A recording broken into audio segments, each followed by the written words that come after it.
Hello, everyone, and welcome back to another episode of the Plant-Powered People podcast with your hosts, Michelle Kane and Tony Okamoto. Today's episode is one that is really special to me. It's actually my favorite episode that we've recorded to date. Most of what we talk about here on the Plant-Powered People podcast is the practical tips of living vegan, overcoming challenges. We bring on people of every walk of life and talk about their experience going vegan and how they did it practically, or eating plant-based or eating more plant-based, wherever you are on the spectrum. But why?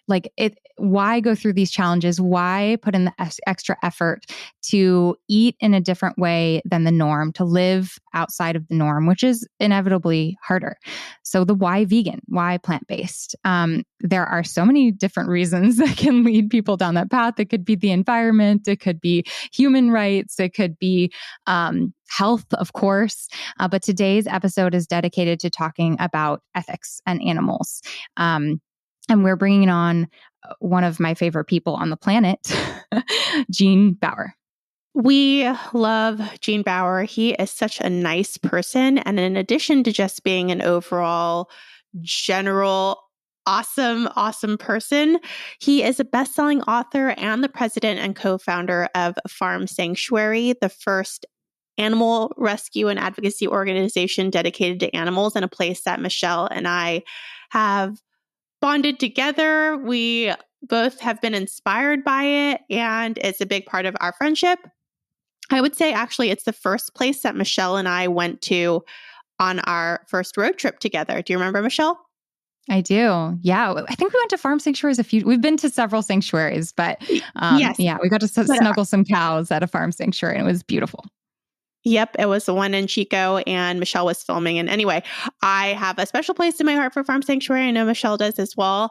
Gene is, as I mentioned, amazing. He is, in addition to being the co-founder and president of Farm Sanctuary, he has done an immensely fantastic job getting the information about animal welfare out into the world. He's been covered by pretty much every major media outlet, including ABC, NBC, CBS, Fox. He is also a New York Times bestseller, and he has 2 books. One is called Farm Sanctuary, Changing Hearts and Minds About Animals and Food, and also Living the Farm Sanctuary Life. We are so excited to bring him onto the show, and we hope you enjoy this episode.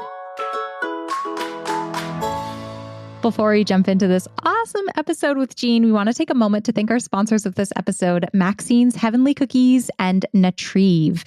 Maxine's makes home-style cookies that are made with unrefined and allergy-friendly ingredients. So as a mom, I'm starting to think about this as my kid's going to be going into preschool with other kids. If you have kids in schools, these are a great option because they're made without milk and eggs, of course, but also without wheat and soy and corn and a whole bunch of other top allergens. So they're a great option for that. They have soft baked cookies that you can find in many natural grocery stores. And they recently launched crispy cookies, which are so good. I love the chocolate chip crispy cookies, and you can find those and all of their cookies at maxinesheavenly.com, and the code PLANTS25, PLANTS 25 will get you 25% off. We'd also like to thank Natrieve, which is actually the world's first certified plastic neutral and carbon neutral wellness company. They make sustainably sourced mooless animal-free whey protein powder. And it's pretty cool as the world is shifting away from animal products. It's so exciting to see innovation happening on all fronts. And Natrieve is at the forefront of making whey protein without animals. Mooless is made through precision fermentation with no animals used whatsoever, and it uses 99% less water, 60% less energy, and emits 97% less greenhouse gas emissions than traditional whey protein processing. So check it out. You can save $10 off of your first purchase through natrieve.com. That is natreve.com.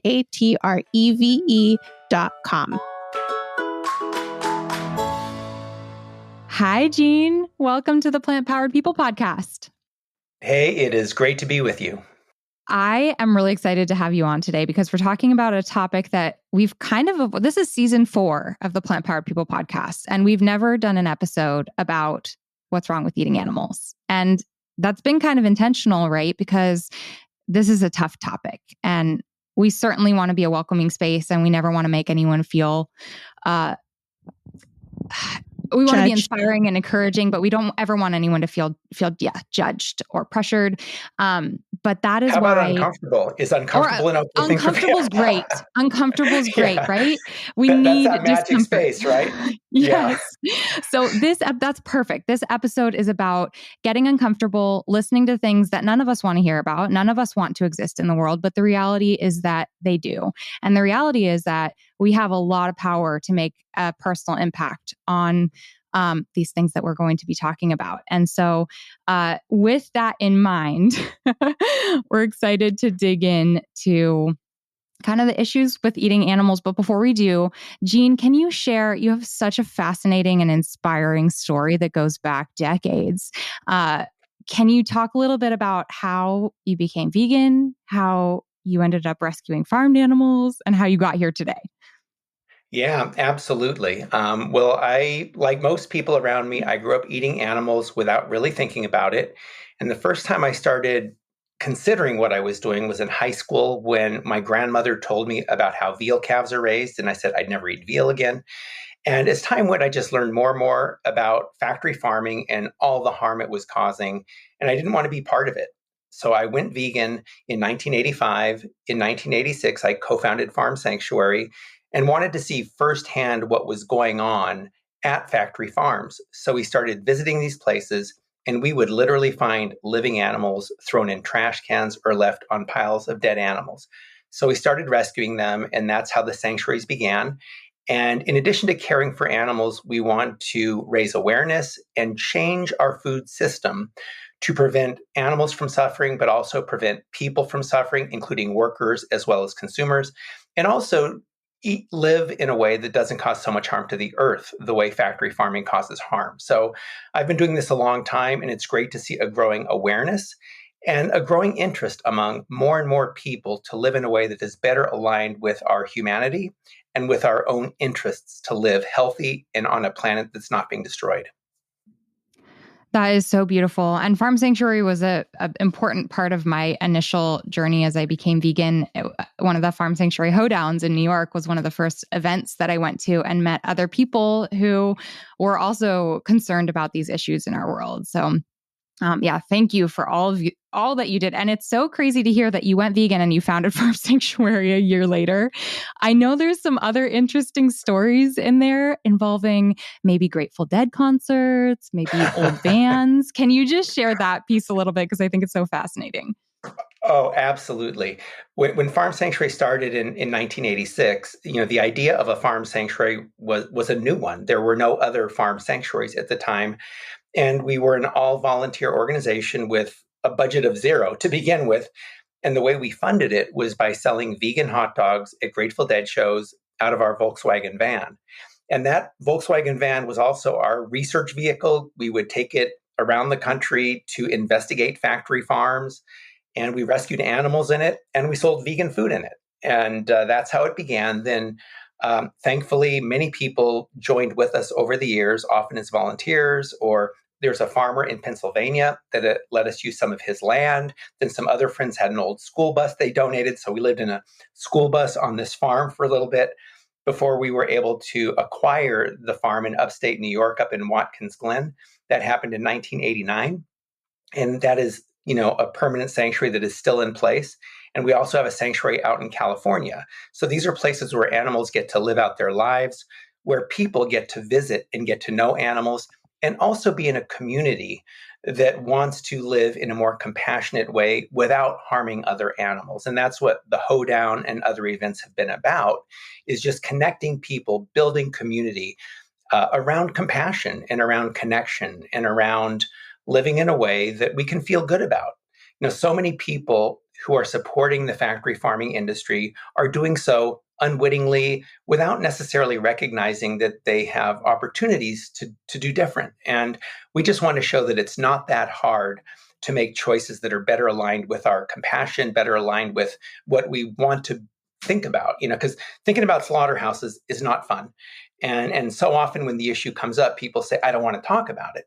But, at the same time, people are participating in this abusive industry. And so we want to create the opportunity to take steps away from participating in this abusive industry and create opportunities to live in a way that we can feel good about.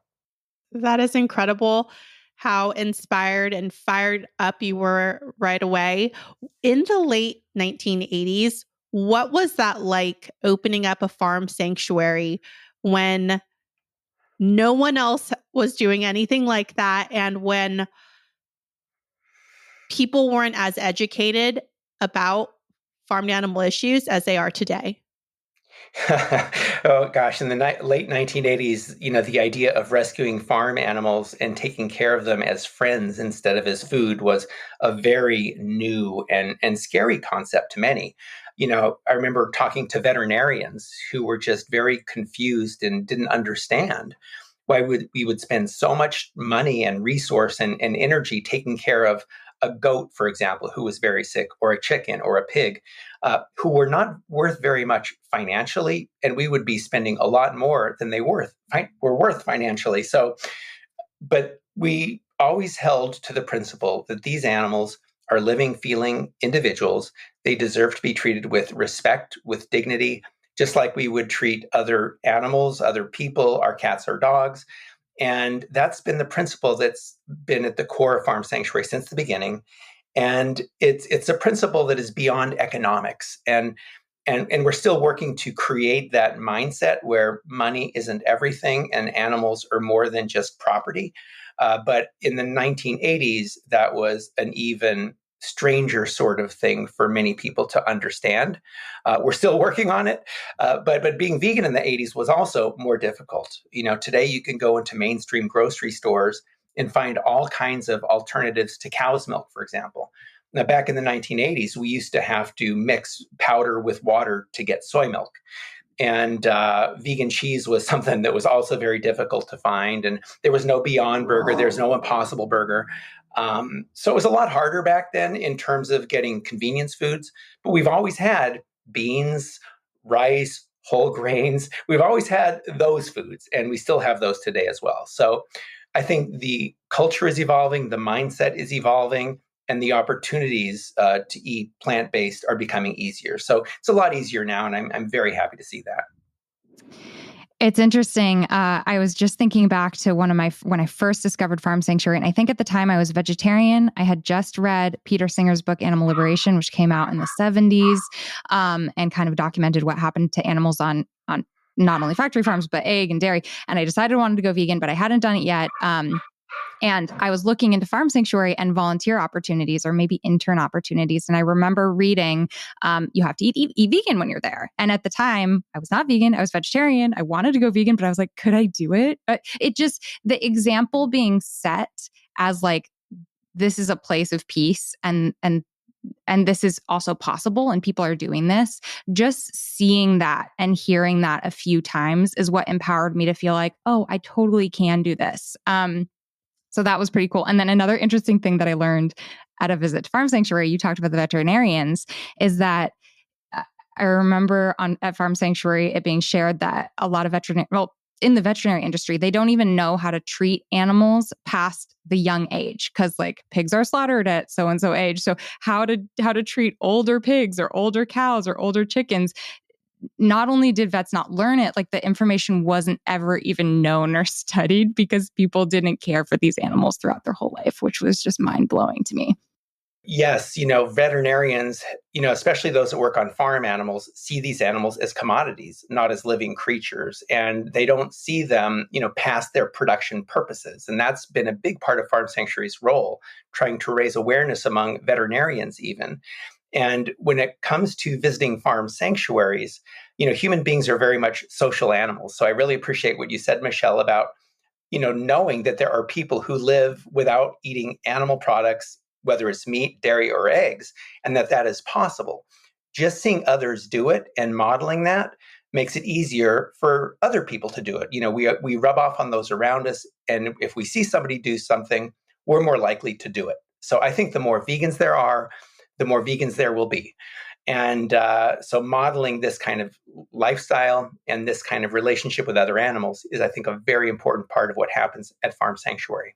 Why is it a problem to eat animals? I know that on some level, people understand that factory farming is inhumane, but there are so many topics within animal agriculture which we want to cover it individually with dairy, veal, eggs, and et cetera. But just to get it started, what's wrong with eating animals? Well, I would say that most human beings are humane. Most human beings would rather not kill another animal. Most human beings would rather live and see other animals as, companions. And if you think about it, what it's like to visit a slaughterhouse or to work in a slaughterhouse, where for 8 hours a day, your job is cutting the throats of animals. I don't think most people want to do that. And I think most people would rather not support or participate in that sort of violence. As opposed to visiting a sanctuary where you get to see cows running in the fields and chickens running around and perching in trees and animals enjoying life, that actually helps us to enjoy life. You think about, joy and the joy these animals express at a sanctuary versus the fear and violence they experience at a slaughterhouse. Most of us, I think, want to live in that joy and live in that peace and live in a way that is not causing unnecessary harm. So, I ask people to consider, if we can live well without causing unnecessary harm to other animals, why wouldn't we? And we grow up with this idea that eating animals is normal and the way it's supposed to be. But I think we can question that and ask ourselves, is that normal? And how do I feel about it? And if I don't need to support that cruelty, why wouldn't I make a change? That's beautiful. And I also like how that's a question that all of us get asked, right? If we're plant-based eaters, if we're vegan eaters, inevitably someone's going to say over the dinner table, well, what's wrong with eating animals? And that feels like a very overwhelming question because you want to explain the dairy cows and the gestation crates and the battery cages and the veal cages and how free range is not what it seems. And like there's all this information behind these decisions. But I think the way that you put it is it's very simple. Nobody wants to be causing harm to somebody else. And we're all on the same page here. Like that. Yes, and it's no matter what's on our plate. Harm. Yeah. Unnecessary it's harm. Unnecessary harm, right? Just living on the planet, we're going to likely cause harm, usually inadvertently. But if we can make a conscious choice not to cause unnecessary harm, I think most people would agree that that makes sense. Yeah. And I think that's actually a really beautiful thing to bring up today, where the concept of vegan gets taken in different directions, right? There's this idea of being a perfect vegan, but that there's no such thing as being a perfect vegan. We all inevitably cause harm unintentionally or intentionally in our life that is almost unavoidable in order to live in our society. And so a big part of the work that Tony and I do is just reminding people it's not about being perfect. It's about taking the choices that we have in our life, and especially where they can make a big impact one way or another, making sure that we're being thoughtful about that and trying to make choices that are great for us, but also great for everybody else. So I love the way that you put that. Okay, yes, let's dive in. I think it's also important to recognize that it is a choice. We don't have to eat meat. We grow up, many of us, with the habit of eating meat, but we don't have to. So it is a choice. That is so true. Yeah. And our response to choices are often not even thought about, right? Like we don't even think about it as a choice. We just go and eat what we're used to eating. And it's really as simple as just think about the choice that you're making and pick a direction based on what's best for you and everybody else. And if you just think about it, it becomes easy, especially today where there's options for everything. It's not like the 70s where you had to, grow your own food and be eating like every form of vegetable trying to make it taste good. Like today, there's every option. So it really is just a simple choice. Do you want this burger over here that looks identical and tastes identical, but has a lower carbon footprint and didn't hurt anybody? Or do you want this burger over here that's more harmful for your health and did cause harm. And, it's becoming so simple. So I'm so grateful for all the work that you've done leading up to this point where now it's much easier for people to make that choice. Okay, so to dive in, let's start with I think the biggest issue of today, which is just factory farming, right? Like everyone's picture growing up of farms is old McDonald's farm with the animals running around, but like that's not the reality for 99.9% of our food. So like what's the issue in today's farms and what should people know about factory farming that they maybe haven't considered? Yes. Well, the vast majority of animals raised today for slaughter, 99% roughly, are raised in factory farming conditions where they're crowded into cages in crates or crowded warehouses where they're not able to express their basic behaviors. Emotional or physical needs are not being met. These animals are under constant stress. And as a result, they have to be fed enormous quantities of antibiotics. The vast majority of antibiotics produced in the United States go into feeding animals to keep them alive and growing in factory farming conditions, which results in the development of antibiotic resistant bacteria. Plus, factory farms are a breeding ground for disease, things like avian influenza and swine flu, can sometimes emerge out of these factory farms. And then you have these enormous manure lagoons full of animal excrement in neighborhoods with factory farms that in some cases are literally sprayed into the air and get on neighbors' homes, making it difficult for neighbors to enjoy their lives. And oftentimes these are in communities where people do not have a lot of resources or are not able to fight against this big factory farming industry. So oftentimes it's in, BIPOC communities. And so you have this enormous injustice connected to factory farming. And then they're producing foods that are terrible for us, that make us sick. And the animals who are raised in these conditions suffer terribly. In the United States, we raise about over 9 billion farm animals for slaughter. And every year, hundreds of millions die before even reaching the slaughterhouse because they're treated so badly. So this is an incredibly abusive industry. It also uses an enormous amount of resources.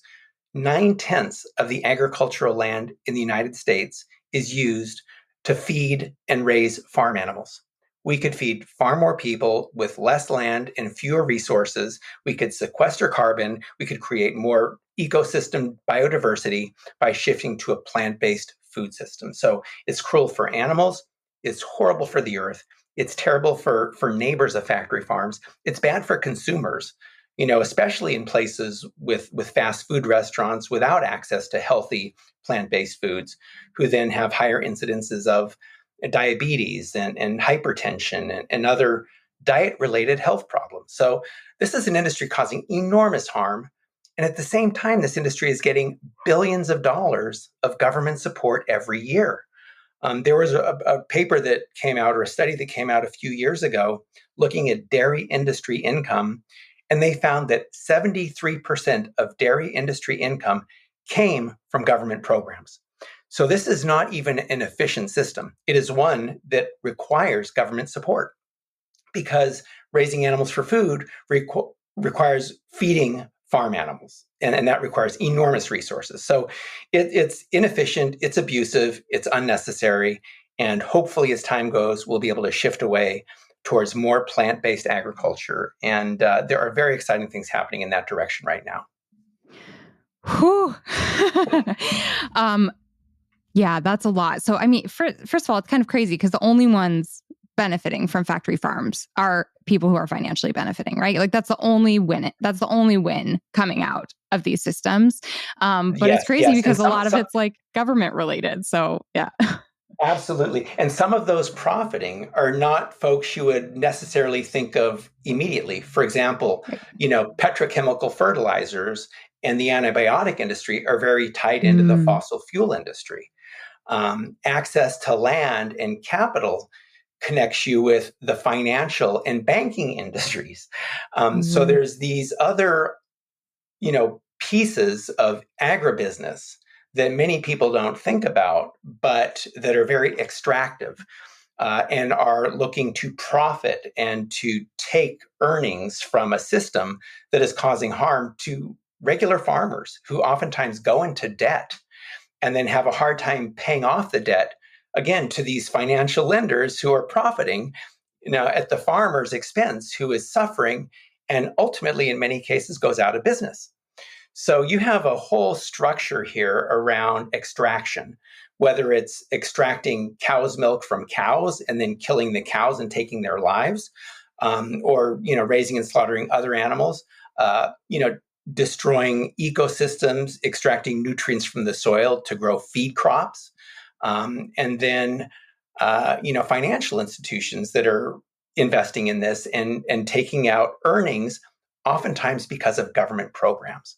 So yeah, it's a big mess, and ultimately, what we need to do, I think, is shift back towards shorter food chains, connecting consumers more directly to the source of their food, and what that will do also is it will create more accountability, because the more distant somebody is from the food they're buying, the easier it is for a factory farm or another business who may not be acting in a very respectful way. They can still sell their product and tell you a story that may or may not be very true. But if you're closer to the farm and you actually see what's happening, there's more accountability. And so I think we need to shift away from this industrial consolidated food system, which again ties into pharmaceuticals, petrochemical industries, financial institutions, to a more community-oriented system where people get to know their local neighbor and their local farmer, and you have a food not lawns movement, and you have people eating food that is nourishing, and it is grown in a way that is sustainable, and it's also not transported thousands of miles. So there's so many benefits to this localized food system as opposed to this industrialized consolidated food system that really is the factory farming model and requires enormous resources and profits a small number of businesses at the expense of animals, the earth, and people. Well, I mean, the first question in my head was like, how did we get here? Like, how did we get here? But that really explains it. And it's so complex. And then the next question is, how do we get out of it? And that's what we're all working on. But it's so fascinating to hear your perspective, who has really thought this out. And yeah, like eating lower on the food chain, eating more local, eating plant-based food is so helpful to take the weight off of our planet and the billions of animals. It's just so sad. So let's dive into some specific areas of farming that impact most people in the way that we're eating. I actually wanted to hop in here because I had no idea about dairy. I had no idea that cows didn't naturally produce milk all the time. And I was an ethical vegetarian, and I felt really strongly about it. And my friend who was vegan was like, hey, I noticed you're like really gung-ho about this vegetarian lifestyle, but did you know that the system of getting your milk and your cheese to you is also quite horrific? And I had no idea. So even people who feel really passionately about animal welfare might not know. Can you share a little bit about the dairy industry and how harsh it is to baby cows and their mamas? Oh, yes, absolutely. And like you say, many people care about animals. They don't want animals to be slaughtered, and so they don't eat meat. But in many cases, dairy cows probably have it worse than animals raised for beef or other meat. And the reason is that for a dairy cow, they live a longer life. They live a constant cycle of being impregnated. They give birth. Their baby's taken away at birth. And then that cow is milked and pushed very hard to produce about 10 times more milk than they would in nature. And they're also impregnated during their lactation cycle. So they're giving milk at this immense amount and pregnant for much of their lives. Like other mammals, cows have to have a baby to produce milk. And that's why they're constantly impregnated. And their babies, if they are female, they are used to become milking cows because a dairy cow will only last about 3 years in production because they're pushed so hard. And then they're sent to slaughter and become ground beef in most cases. But the female calves are raised to become milking cows because they need a constant supply of them. The males are useless to the dairy industry. So the veal industry was actually created to take advantage of this plentiful supply, this byproduct of dairy production, which are the unwanted male calves. And so those unwanted males are taken from their mothers at birth, chained by the neck in crates, which is where they live their entire lives. Now, thankfully, there has been more awareness about the veal industry. There's been a strong push to ban putting these animals in small crates. So that seems to be on its way out. But you still have these unwanted male calves that are now increasingly going directly into the beef industry, where they're raised and then ultimately end up in feedlots, and then they end up being slaughtered. So that is a byproduct of the dairy industry, and it is an industry that ends in slaughter, whether it's for the calves or for the cows. And in the case of the cows, they have lived for years in a very stressful environment where they're pushed very hard, where every year they give birth and have a baby taken away, which is also emotionally difficult. So the dairy industry is really one of the worst. I know a lot of people, like a human defense mechanism is to put up these walls and say, well, these animals are different from us. Maybe they don't suffer in the same ways. But I really encourage those listening to try and take down those walls. Cows are pregnant for 9 months in the same way that humans are. And a mama cow usually gives birth to one cow. Is that right, Gene? Yeah, one calf is usually one calf. That's normal. Yep. One calf. And for anyone who's, most of us have parents and feel what it felt like to be loved and protected since we were babies. But also, if you've gone through pregnancy or gone through having a baby, you just know you would give anything in your life to protect that little one. And the idea of going through all of that, cows are aware of this. They're growing a child in them. And when they birth that animal, having their baby taken away, that's when you see these videos come with mama cows just chasing the truck where they're taking away their baby calf, and they don't eat for days, or they have just all these just traumatic, responses to the trauma that they're experiencing again and again and again, and never being able to live the part of their life where they get to stay with their baby is just so heartbreaking if you really let yourself see and feel the pain and trauma of that separation. And I know a lot of people who stopped drinking milk because they could resonate with that on a personal level. The connection between a mom and their baby, and separating them is not something I ever want to be a part of. And I know so many people feel the same. And that dairy industry, it's a lot to emotionally just grasp what's happening there. Yes. And ironically, when you think about milk, it has sort of these connotations of being very sort of comfortable at home with family.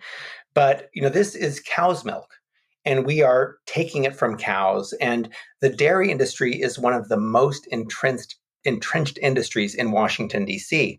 So we have government programs that fund dairy production, and then we have government programs that promote the consumption of cow's milk in schools, for example.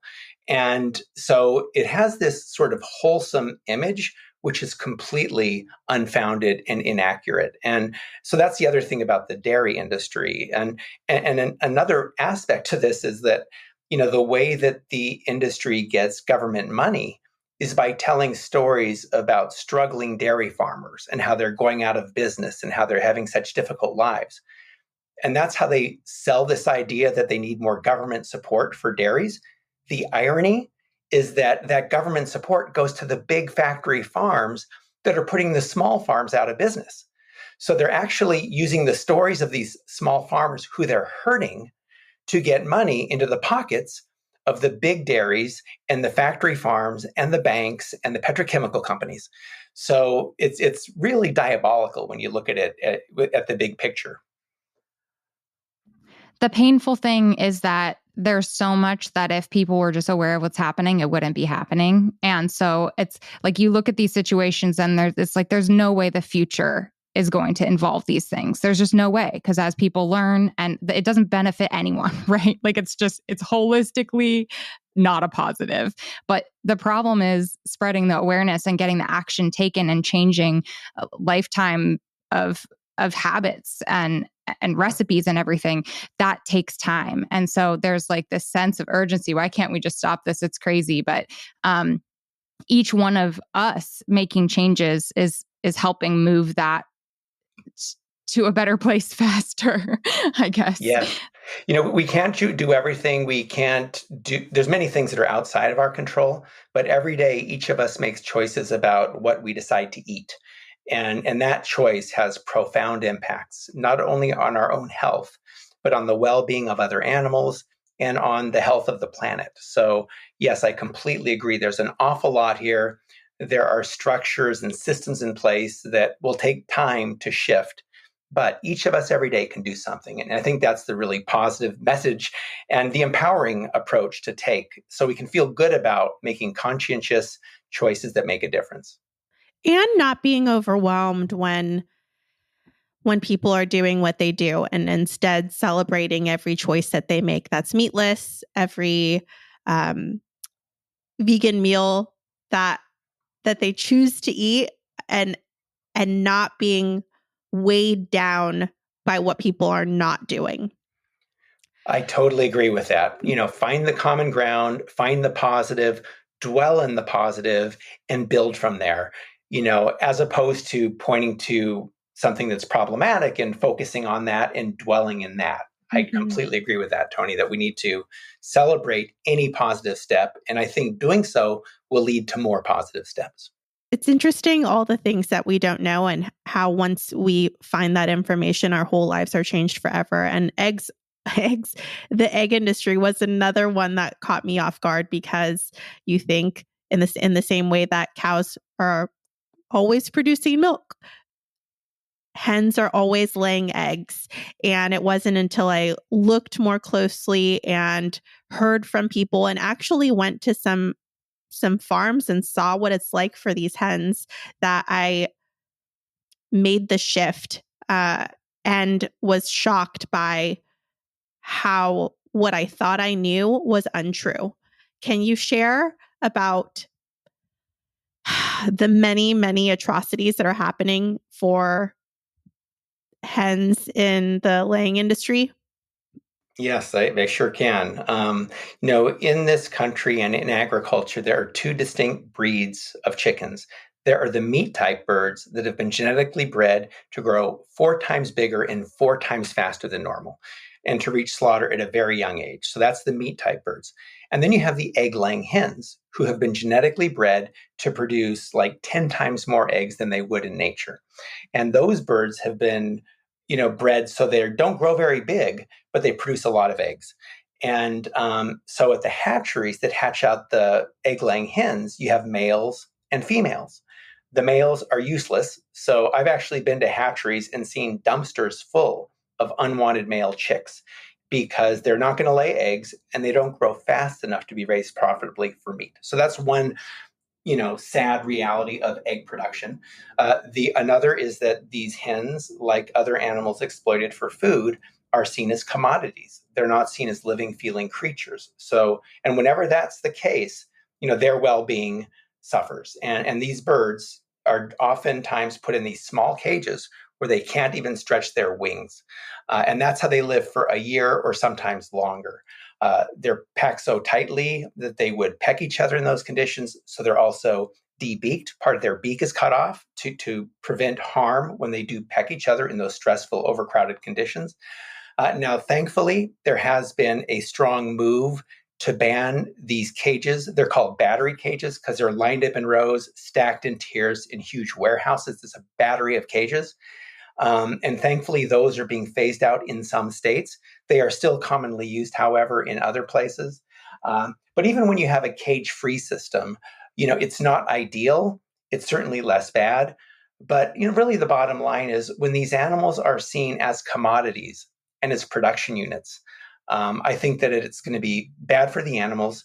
And I would also say that it's not good for us, because when we treat somebody with disrespect, whether it's another human being or another animal, I think we lose part of our humanity. And that's what happens on a daily basis in animal agriculture, where you have chickens or cows or pigs or other animals who are seen just as production units, not as living, feeling creatures. And with that perspective, there's an empathy that we lose. And I think empathy is a really important part of our humanity. And, people who work in slaughterhouses have to lose part of their humanity. And I think that that's bad, not only for the animals, but for people. I fully agree with that. And I even feel myself losing empathy when there's something that I can't take action on. And I just know I have to just turn my brain off to it. Otherwise I carry that pain.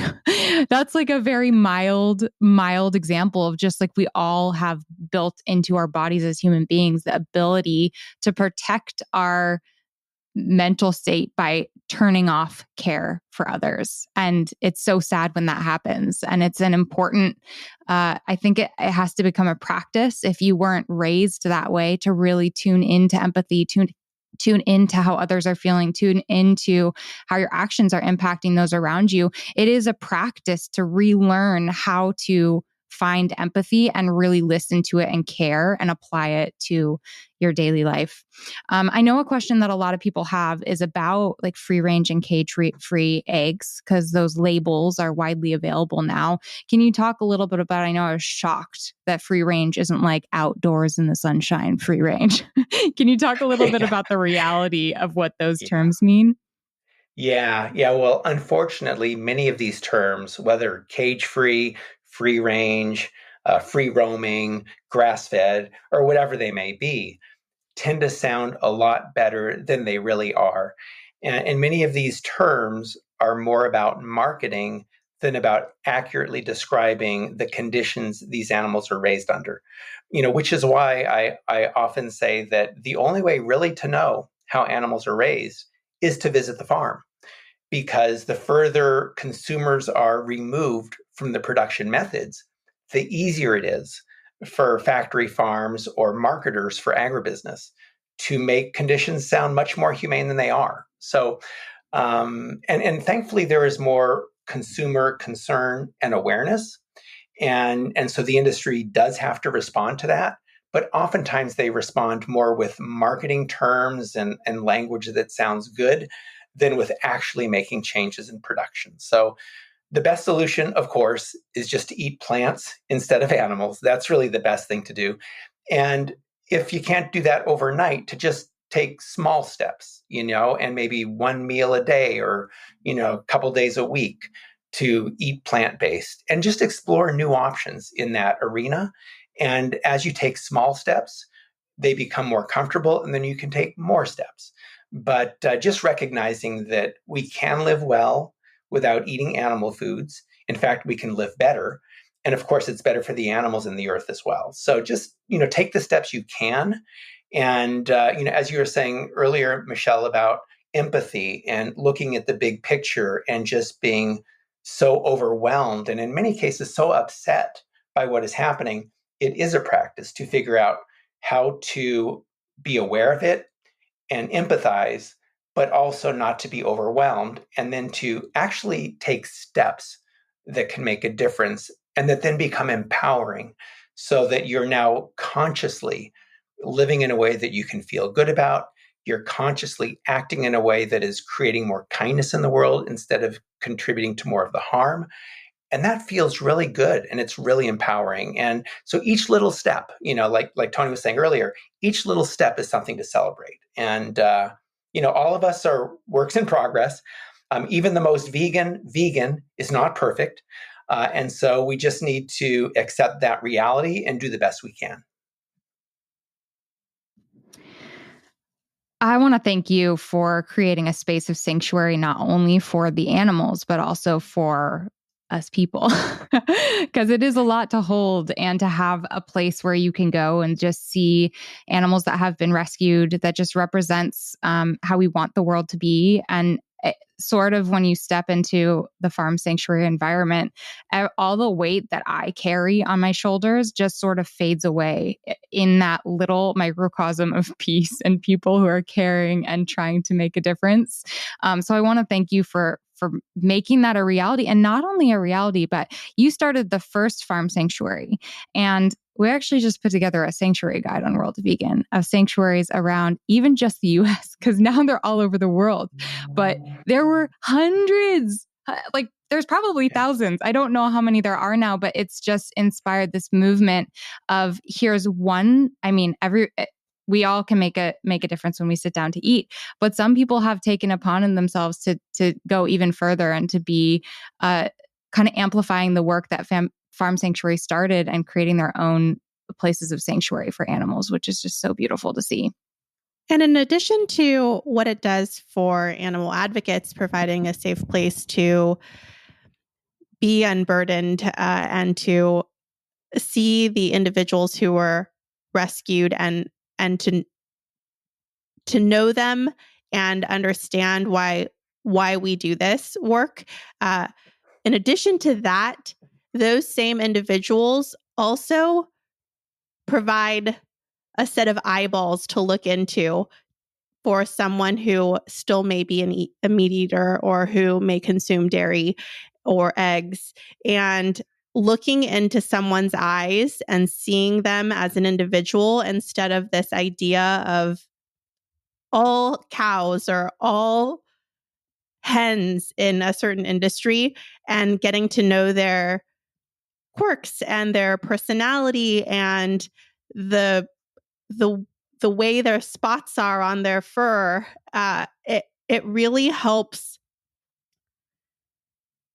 I feel like it's such a powerful thing to inspire change, to get to know someone and to understand that they are worthy of life and to live without suffering. Yes, it's about respect and empathy and connection and understanding. And farm animals, unfortunately, have been so abused and denigrated.